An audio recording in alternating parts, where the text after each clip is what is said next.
Patuloy ang pagpapalakas ng independent team na Converge Fiber Xers. Mikey Williams finally maglalaro na. Jonel Policarpio napasa kanila na rin. The 7-footer pa ang kanilang import, former NBA player. Kung gusto nyong makita ang full lineup ng Converge Fiber Xers, panoorin nyo tong video na ito. Patindi ng patindi nga ang lineup ng Converge Fiber Xers. Ito nga ang kanilang roster sa 2026 Commissioner's Cup. Ito ang kanilang head coach, Coach Pineda.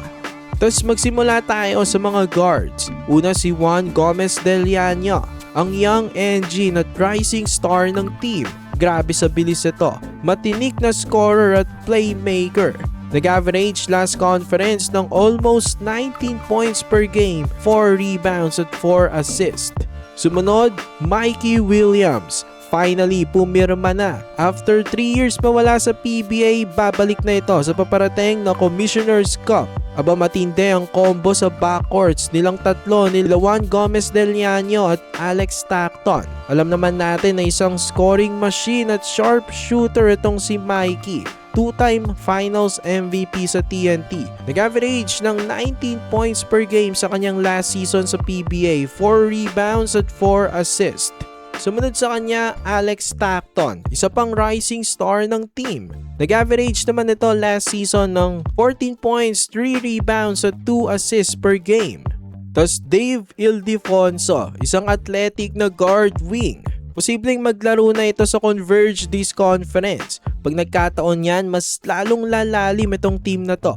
Tapos MJ Garcia, handa parati mag-step up off the bench. Tapos nandiyan pa si Kurt Rayson, backup guard rin ng team. At John Lloyd Clemente, isang guard/forward.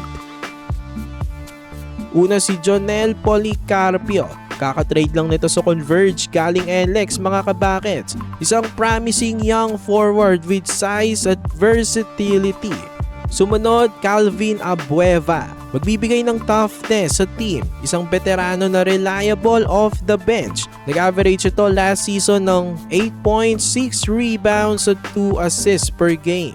Tas Justin Baltazar. Ito naman isang forward/center. Napaka-versatile kasi nito. Kaya niya maglaro from 3 to 5 positions. Nag-average naman last season ng 12 points, 10 rebounds at 2 assists per game. Next sa kanya, J.R. Flores. Backup naman sa forwards. Dumako naman tayo sa centers. Una, Justin Arana, isang 6'7", mamaw sa poste. Nag-average ito last season ng 14 points per game, 7 rebounds at 2 assists.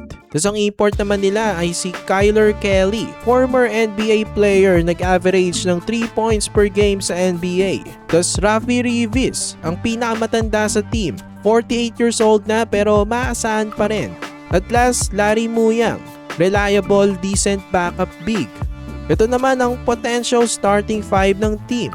I think pwede silang mag 3-guard combo. Point guard, Juan Gomez Del Llano. Shooting guard, Mikey Williams. Tas Alex Stockton at the 3. Power forward naman, Justin Baltazar. The center ng team, si Kyler Kelly. Kung gusto naman nila mag-tall, big lineup, pwedeng ilagay si Balti sa SF. Kaya naman ito maglaro sa posisyon na yan.